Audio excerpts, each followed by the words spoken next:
Hey, what's up guys? Welcome to another video. Today we'll be talking about Final Fantasy VIII stuff. So let's see what Alan did. Is it good? Is it bad? Who knows? We'll see. Unfortunately, since it's a little early, I won't be able to review the banner, but I'm sure it's just the same old, you know, pull and hope you get them kind of thing. No step up. However, quickly I will mention that I did see in the data mine that there is like gonna be like a 10% banner or something. I think for Squall perhaps, and Seifer, so maybe that's the thing. So I'm pretty hyped already, but let's see if we can be even more hyped, guys. So Seifer's TMR is non-stackable for whatever reason. It's only 10% evasion. That's not even that good. 10% evasion is not worth not stacking on the GB side apparently, because there isn't that many things that don't stack on the GB side other than Ring of Lucy. For anyone who doesn't know, and the STMR is just 20%, so it's not useful for anyone else but him really. Maybe for 50% TDH, but really it's two-handed and it's only 20% evasion. That's not even that good. But for him, it is. But for anyone else, no, it's not good. Maybe for Demon Rain, but you're not really building Demon Rain to be evasion tank, so you can, but it's not. I don't know. It's not really anything you're really looking for. So unfortunately, the biggest head scratcher and it hurts my head a little bit, but we're gonna really get into it why this is so messed up. I mean, yes. He's very strong, and I actually like the blind thing. Usually I would get pissed off, like the blind doesn't really do anything, but looking back in a lot of trials, blind has become really useful for certain things, so actually blind would not be that bad to have anymore. He has triple cast, which is nice. That's pretty nice, I have to say. Don't have to worry about unlocking triple cast, because he already has it. But a lot of things that I don't like are like the death attacks, like completely useless. The defense breaks, completely useless. This is kind of crazy. Something similar. Doesn't like Dr. Aiden have something like this where like he has like an insane amount of evasion, like Mirage onto him or something, or onto someone? I think. Maybe I'm remembering wrong. But yeah, 20 stacks of evasion to himself. I mean, it's not really that useful, but if, like, for example, maybe there's like a mechanic where the boss goes through evasion but not Mirage, maybe? I don't think there's any kind of situation where that would ever happen, but maybe. He has some decent evasion in his kit already, which is nice. So you need to clear Ultimecia to get this one, the clear thing here, which is basically the latent ability. So that's another 10%. That's 20, 30, 50, and 60 from the TMR. So that's a lot of evasion already. So think about that for a second. You have 60, and then you equip dodge roll. That's 80. And now you only need to equip 6-sided die, or whatever it's called, 20-sided die. That's 100% already. Now you have all the other slots to add whatever you want. Add some survivability, add some killers. You can easily add status immunity. That's really good. That's really good. Yeah, he has a lot of evasion. So actually, he literally beats out any other ton of tank that you would want to build evasion for. Now, sure, he doesn't have any doesn't really have any what am I trying to think of here? Like, he doesn't have anything that would help the team. He's just a damage dealer that can evade really, really well. So that's kind of a negative, honestly, I feel like. There really isn't anything here that's like support worthy for dodge tank to have. Like, he doesn't really do anything to help the team other than like do that in peril right there, which is nice. The break is obviously not good, and the death is not good, but it does do damage. Not that much though. Could be used as a finisher though. And he has 100, 150. He has 200%. TDH when equipped with TMR or STMR, so that's pretty good. So all you need now is to equip his or if you're equipping his STMR and TMR, that would be 250. All you would need to equip is like 50%. 50% dual. And the upgrade limit burst is completely useless. I don't know why they did this, but they did it. Completely useless. 70% break, who cares? Not useful, but yeah, you don't ever want to use this, I don't think. You're just wasting your time using your limit burst, so stick with the chaining. And another weird thing I saw, for whatever reason, it makes my head hurt a little bit, is that he has Mystic Cross chaining for physicals. That reminds me a lot of Lord of Shadows. They had Chaos Wave chaining on the JP side for physical. Like, what's the point? You're not gonna be able to use it for anything. For Dark Vision, that's not useful because you can only use magic or physicals. There's no outlier. There's no in between. So this physical Mystic Cross chaining move is not useful at all. It would have been nice if there was no magic or physical or something. I don't know. I don't know how you would do that, but like, it's not useful. It would have been useful in Dark Visions, but oh whoops. It would have been useful, but no. It just doesn't make any sense to me. Maybe you guys in the comment section can enlighten me to why he has Earth physical, or he has physical Mystic Cross chaining. I don't know why. Oops, didn't mean to hit my desk. That's why I'm a little salty, I guess. And a lot of filler abilities and things. And that's a really high hitting move every 6 turns. That's pretty high if you're imbued and imperil the boss. That's pretty high hitting. Gotta say, that's pretty good. But there's kind of a reason why you would not want to have him and Cloud in the same team, and it kind of makes sense for that. I was wondering to myself, how would you put Seifer and Cloud on the same team? Well, unfortunately, we're getting into the part where we know now that you really can't have them in the same team. Based off their chaining frames, which I've already spoiled. So yeah. We'll be getting to that, but first, Squall. The hype. I am super hyped. This TMR is already good, I think. 50% low burst damage. I don't know how good that is. I don't think it's that good because, well, maybe it is, because CG Noctis' STMR has 50%, I think, low burst damage, so maybe it's good. And his STMR, unfortunately, has 25%, but I think it's decent variance and also 50% TDH. That's good. And wait, hold on. Wait, only 65. Wait, isn't that the normal? Never mind. I think that's the normal. Well, 210, I think isn't that a little below average? Maybe it's not. I don't know. I think 207 is like older. I'm thinking like 207 or something. Maybe 210 is good. Now we're seeing that there was a huge fall that everybody picked up almost immediately. He has wind damage, but no wind imbue, so you can't use wind chaining, I guess. I don't understand the reasoning behind this.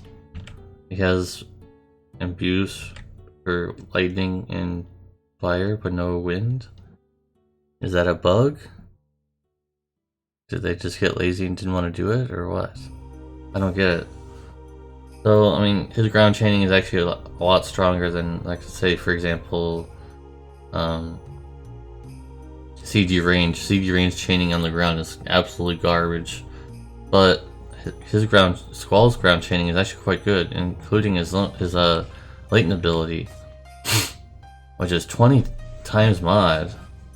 That's pretty crazy if you think about it. Because you're not really using your ground chaining, because you'll be using your Olympus, which, happily enough, is not a one-hit ability like Titus. So, we'll be getting to that very shortly. Anyways, giving yourself Limit Burst Gauge on top of a very high modifier move is very good, very nice. The only head scratcher, of course, is the not wind imbue thing, but oh well. And after you complete Ultimate, so you're probably never going to want to use this move, the 18 times with the first gauge 6, when this one gives 12 and 20 times mod. Oh, whoops. Yeah, you would never want to use the other one at that point. And you can use everything but this cooldown here for whatever reason. Oh boy, that kind of slows you down, doesn't it? It slows him down, he's not going to be able to do damage on turn 2, huh? Oof. Because it gives you a lot of modifier buffs. What's the highest one here? 15 times. No way, come on. Bruh. No. Why did they give a 15 times mod boost to this ability? It's just a one-hit move. I guess I should have expected that much. Okay, what's the next one? 14 times mod boost. Only for 2 turns though, that's... Oh, to the new ability. That's weird that they would have that already, but there it is. Actually, that's even higher. It's 14 times mod. That's really high. Okay, so let's look at this. 20 plus... Gee, I'm sorry guys, this should be really easy, but I'm tired. 34 times. So... 102 modifier, just flat, not saying anything else. 102 times modifier, that's pretty good already. But only lasts for 2 turns, I don't know, and you can't dual cast or triple cast it. It's one of the moves, it's literally the only move you can't select. I don't know. I don't know if you would add that, even add that to your rotation, even though the modifiers are high, because we'll be getting to the reason why you don't probably want to use that. So, what is STMR? You only need, I think it's like, don't you have like, I think it's like 250? Because you have 50 at the bottom here. And then, another, it's 100 right there. It's 150. And 50 there, and his TMR or STMR give 50. So I mean, if you equip both, that's 300, I think. Probably. Yeah, that's 300% DH. That's good. And some modifier buffs. Let's check that out real quickly.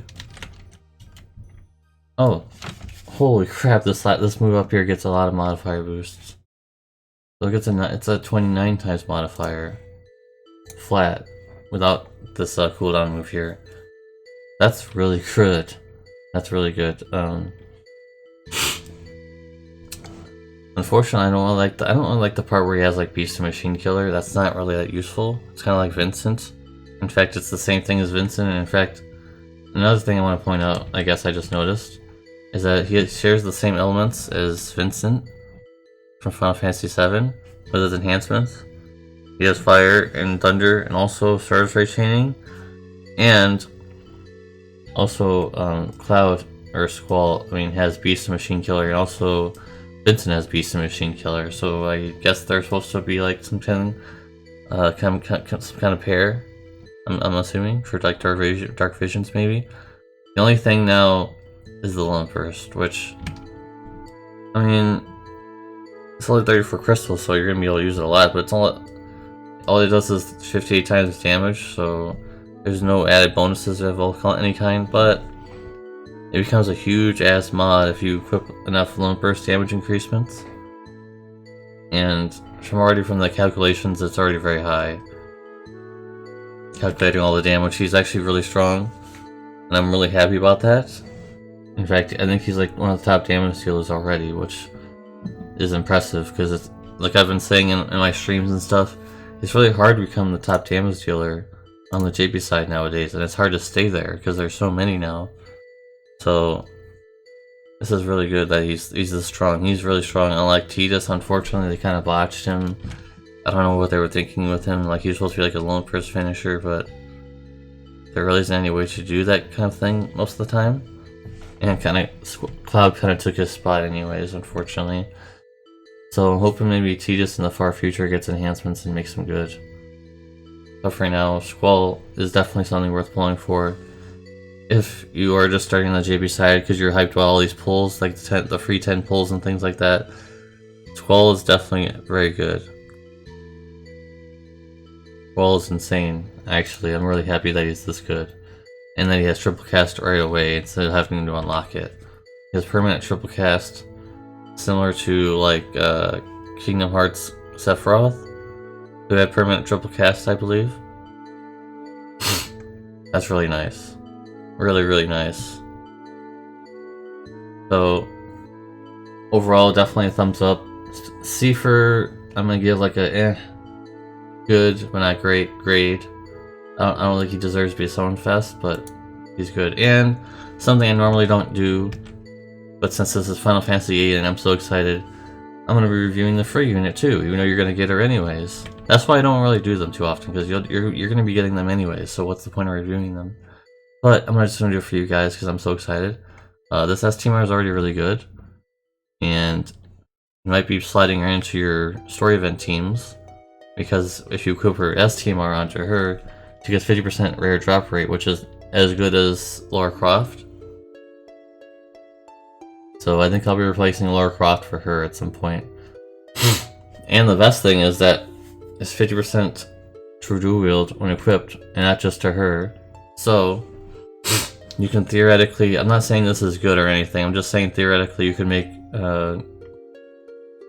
CG Darkfina true dual wield completely with this whip and ignore her S-Teamer. That's pretty nice. I'm not saying that's good, I'm just stating a fact. Whenever she gets enhanced anyways. So this is not very good. But you could use it as a magic finisher maybe, I guess. That's not what we're looking at. We're looking to look at all of her abilities. Now unfortunately she has like Chaos Wave Awakened, which really, unlike the global side, really isn't used at all. So some people are thinking that maybe Final Fantasy VIII comes a little early, but I think that's ridiculous to even think of that. Squall is way too strong for it to come on the global side. He would squash all the other damage dealers in the game right now. So unfortunately, I'm not really sure why he has Chaos Wave Awakened, and also I don't think that she has any. Doesn't seem like she has any dual cast or triple cast or anything like that. Unless I'm missing something here. I don't think she has anything like in regards to that at all.